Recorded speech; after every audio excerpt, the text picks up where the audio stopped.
My name is David Wadowski. My father was the 10th of 11 children of Baila Abovich and David Wadowski, David Wadowski. And he was born January 15th, 1925. And he lived, he was born into a town called Stunska Wola, Poland. I don't know much about that place except that when he was about 8 years old, his mother had become a widow, and whatever children were remaining moved the family to Lodz, the big city. Stunska Wola was actually, a suburb of Lodz, and they moved to Lodz, where they basically led a simple life. I don't know how they got enough money or enough food to eat, but there were so many children and in-laws and grandchildren that it was always a house full of kids and full of goings-on. He went to both public schools and he went to a religious school. These days we would call something like that Hebrew school, where he was, taught about reading Hebrew and religion and all of that. I once asked him if he had a bar mitzvah, and he said, bar mitzvah, you woke up one morning and you were 13 and they counted you for a minyan. That was a bar mitzvah. So, it's not like here in America, there was no big deal, no big party, no great celebration, just one more young person that we can count for a minyan when we needed to. All of that changed abruptly on September 1st, 1939. He would often talk of remembering the sound of the airplanes overhead. And everybody was going around and say, oh, this is nothing. The British, the French will come and save us in the next day or two, and this will be over. Of course, they all miscalculated when they came to that. There was no rescue. But living in the city of Lodz was concentrated into a ghetto. And they had the advantage of already having an apartment, a place to live, so the people who were transported to the camps and to Auschwitz, many stopped along the way to live in Lodz. But again, my father's family had a great advantage because they already lived there. They didn't have to move their stuff. They didn't have to move in. They just had to guard their turf as best they could. Do you know if your father experienced any anti-Semitism before the war broke out? I can't say that we ever really discussed it. So, no, I don't know the answer to that. They were certainly conscious that they were Jews. They lived in their separate part of town. The shops were kosher. There was certainly a synagogue and a nice surrounding Jewish community. Did your father discuss how your family fell into Nazi custody? Not really. I think that they, as I said, they really just kind of drifted into it. They weren't forced to relocate, which was an advantage. And the restrictions were cumulative over time. So there were certain things that they couldn't do, places that they couldn't go. But these were not all at once abrupt changes. These were, periodical new restrictions. So he would be considered part of the Łódź ghetto, or the ghetto sort of was created around him? I would say that the ghetto was created more around him. A portion of the city, which was always the Jewish part of town, was concentrated into a ghetto. And how long did he spend in Łódź in the Jewish ghetto there before he was transported? I would say approximately 4 years. So it was only in 1944 that he was transported to Auschwitz and then the work camp at Kaufering. So his family lived in the Lodz Ghetto for that period of time. They had rations. They had a fairly large family, so if everybody pooled their rations, everybody was still hungry, but there was enough food. And, if somebody wanted to pass food on to their children rather than eat it, that environment permitted that. It's not too far from Łódź to Auschwitz. Was he transported? How was he transported? Train? I really don't know. My guess would be train. And take us through the details, if you can, of how long he was in Auschwitz, and then if you could share with us what happened once he was transported from the Łódź Ghetto to Auschwitz, and then from Auschwitz to Kaufering. Okay. By the time the ghetto was taken apart and everybody was evacuated, that was in the spring and summer of 1944. He was among the last of that group to leave for Auschwitz at that time. More or less over those years, his family had drifted away. They had either tried to escape or been on earlier transports. So by the time he left for Auschwitz, it was only him, his mother, and his younger sister. And when they got to Auschwitz, the three of them were together, and then they were separated by Dr. Mengele, the infamous Dr. Mengele. His mother and sister went to the left, he went to the right, and that was the last he saw of his family. He spent, to the best of my knowledge, he spent about 3 weeks in Auschwitz, and then they sent him off to a work camp in Kaufering, and he spent several months in Kaufering in the cement factory, just doing whatever he had to do to survive. Did he describe what his daily life was like in Kaufering? Not in great detail. It was always a struggle for enough food and enough space to lay your body down and sleep. But he really didn't talk about that much. I mean, we always knew it was there. You know, our families were different. They spoke with an accent. Their English wasn't that good, but they never spoke of the Holocaust per se, and it was only when I became more aware in the 1970s about what went on that I started to question them. My mother demurred. She really never wanted to talk about it.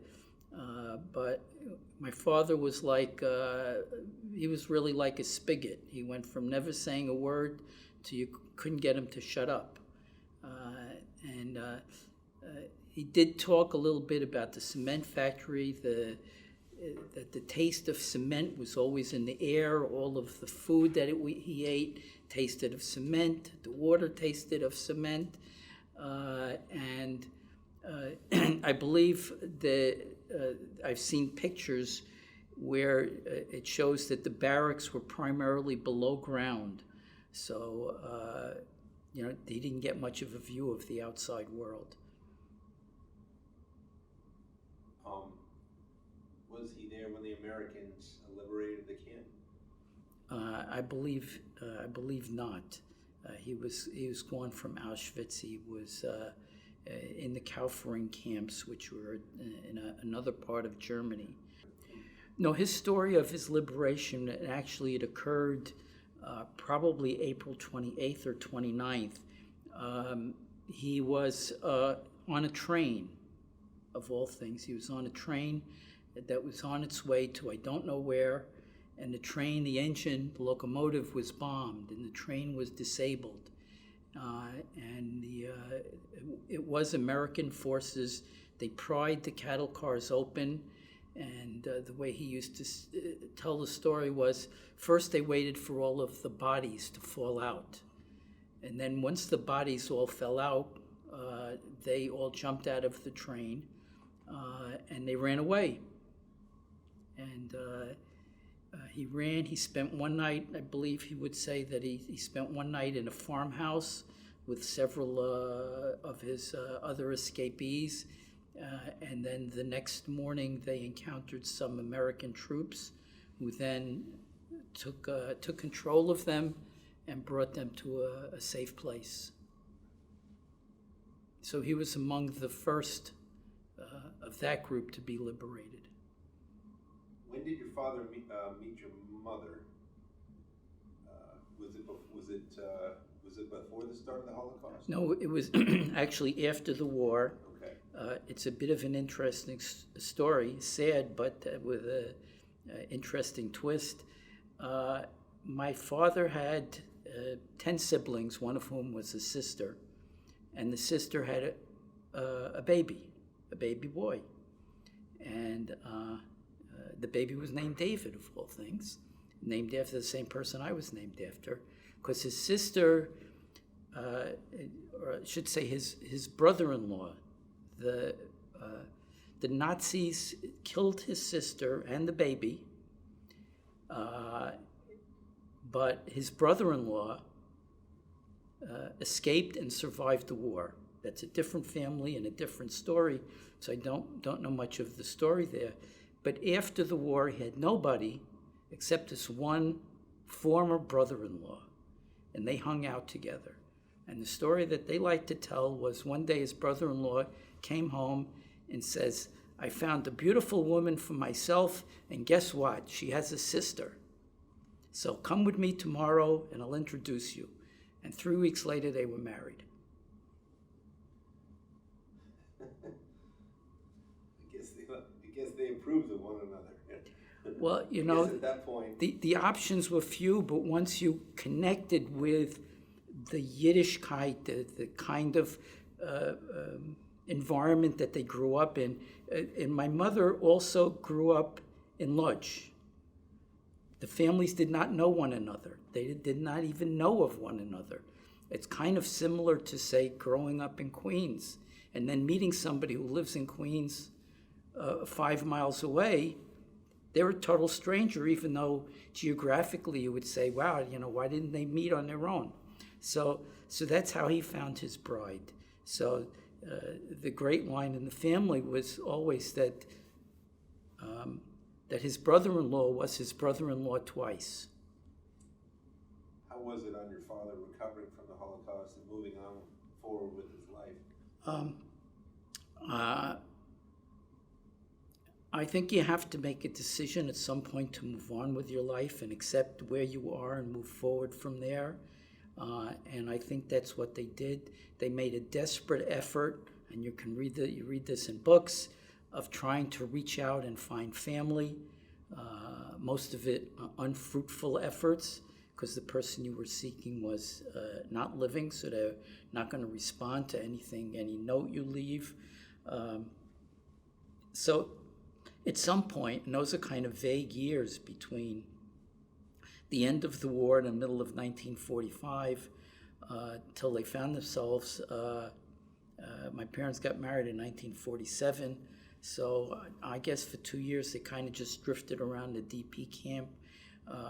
My father didn't talk about the DP camp very much. The only thing that sticks out in my mind is I did ask him once how he learned English. And he said they started to learn English from the American soldiers in the DP camps. Because the American soldiers spoke only English, weren't going to speak any other language, and if they wanted to buy a loaf of bread and a container of milk, they had to know how to say that in English in order to get it. So he learned a little English that way, and but he didn't talk much about the DP camps. I've read a lot about them. They were interesting places. They played a lot of soccer. They had religious services. They had medical care. They had food, something that they had missed for a number of years, and that was what the DP camp was about. When I say to people like you, I was born in a DP camp, that's an honest answer, because that was the residence where my parents lived, in a DP camp. But my father and even my mother would always point out, no, you were born in a hospital. Outside the DP camp, there was a hospital, and that's where we all went to have the babies. So technically, they would say I wasn't born in a DP camp. I was born in a hospital outside the DP camp. But when it's time to take the baby home, we went back to the DP camp. Do you or your father recognize the irony of being born in the DP camp of Landsberg, the same prison, I believe, where Hitler wrote Mein Kampf? Did you know that? No, I did not. Yeah, I think there's an irony there, and maybe a little justice too. You were born in Landsberg Displaced Persons Camp. Tell us about your immigration to the United States. Well, I don't know much about that. The organization that helped the Jewish refugees was HIAS, the Hebrew Immigrant Aid Society. They're the ones, I guess, who booked passage and took care of everybody's needs in terms of food and shelter till they could settle in. And my parents took a slow boat to Boston. And the stories varied. The family was in Boston. I was about 17 months old, and stayed in Boston anywhere from 1 day to 1 month. And they got on a train in Boston at that point and came to New York, stayed at the Paris Hotel, which was a very infamous place for Jewish refugees at the corner of 97th Street and West End Avenue.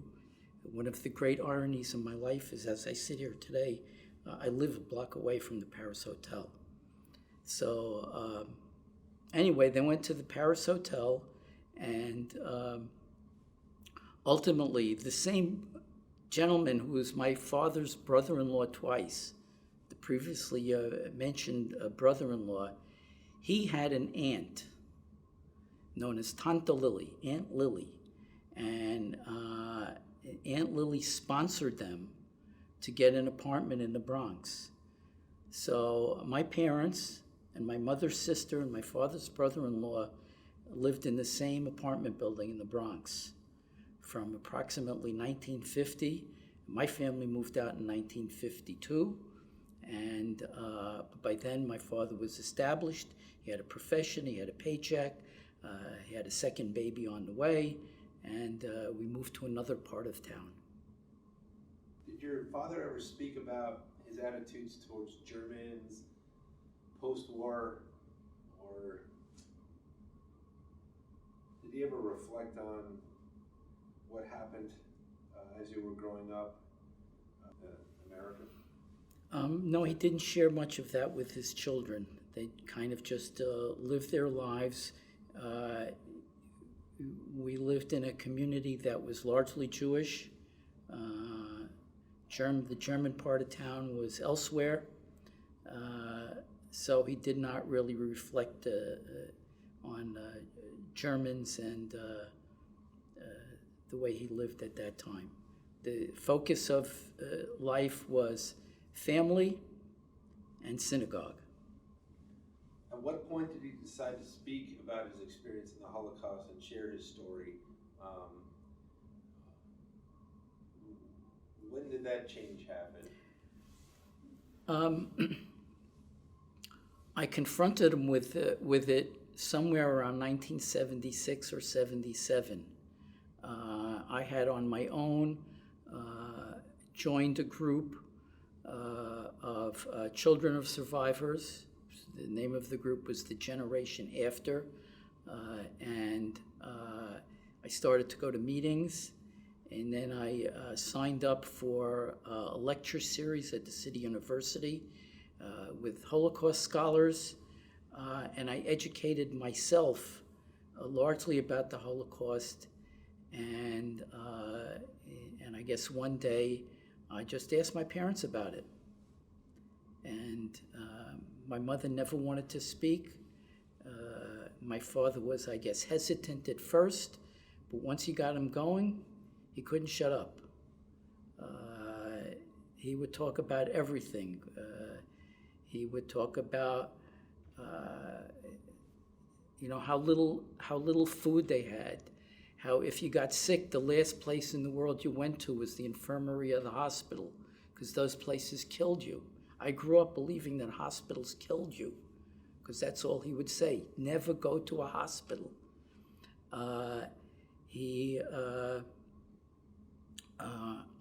At some point, the synagogue started having Yom HaShoah programs, and we started to go to that. And so to the extent that he started to speak, I was the catalyst.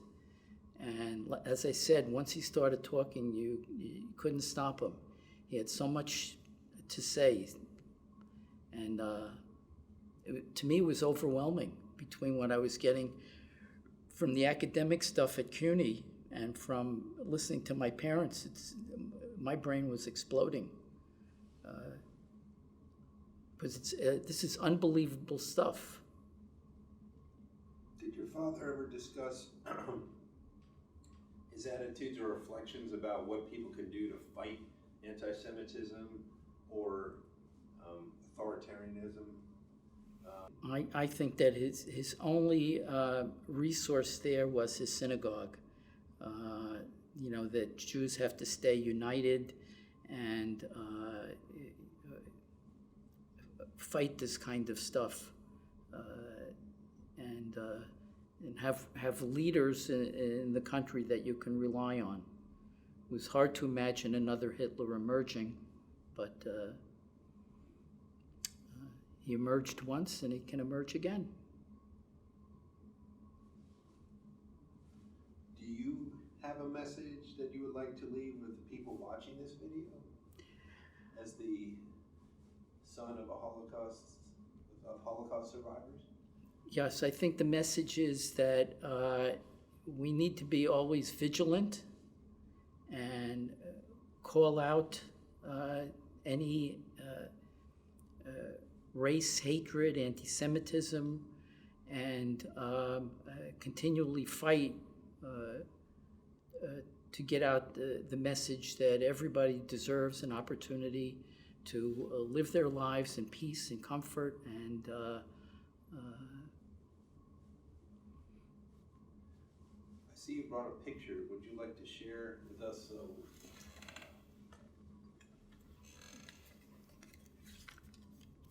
Yes, this is a picture of my parents, Sam and Eva Wadowski. It was taken, not really sure exactly where. It may have been taken in Germany before we came to the United States, or it may have been taken on the ship on their way to America. The cute guy in the middle with the hair sticking up is me.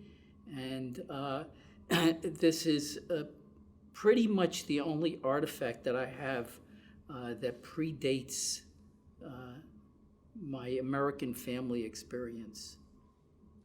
And if you could describe the looks on your parents' faces, what adjectives would you use to describe what they're feeling or thinking? And I think it's a somber look. It's like, this is it. This is life. We go on from here. There are no smiles. This was long before anybody learned how to smile in my family.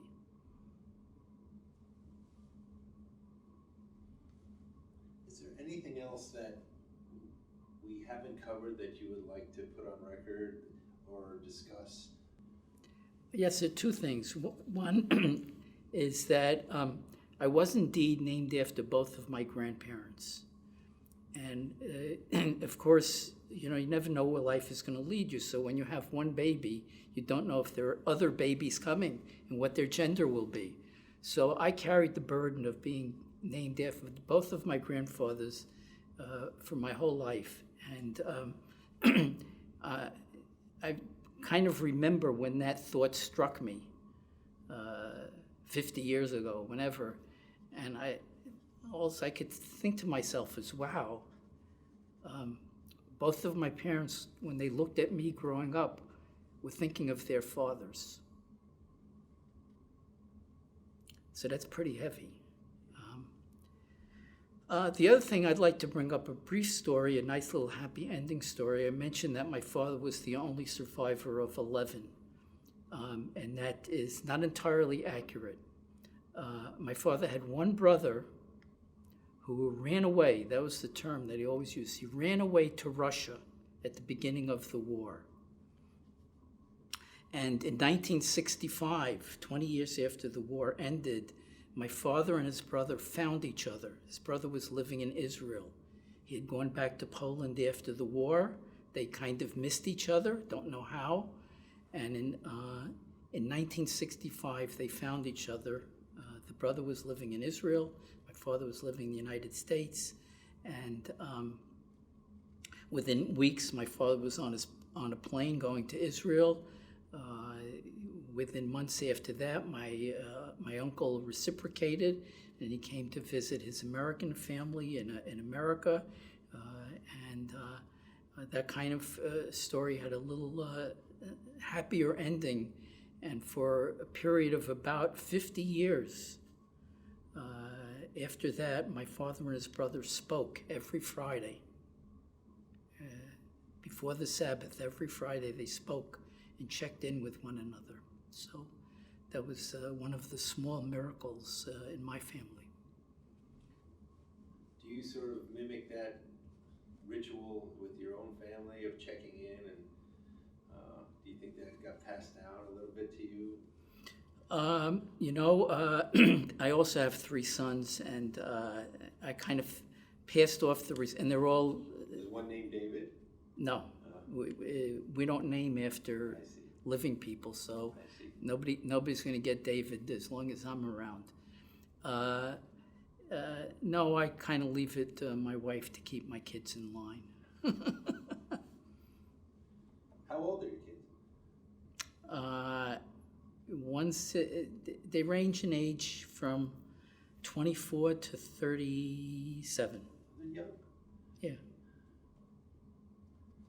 Well, thank you for coming in. That was a really wonderful testimony, and thank you for sharing your picture. I don't know, we have it on video. Is that sufficient for you, or would you want me to keep it in under lock and key? I'm satisfied that you have it on video. We have it on video. I'll get beat up if Forever. I come home without this. Yeah, okay. Thank you so much. Thank you. Thank you.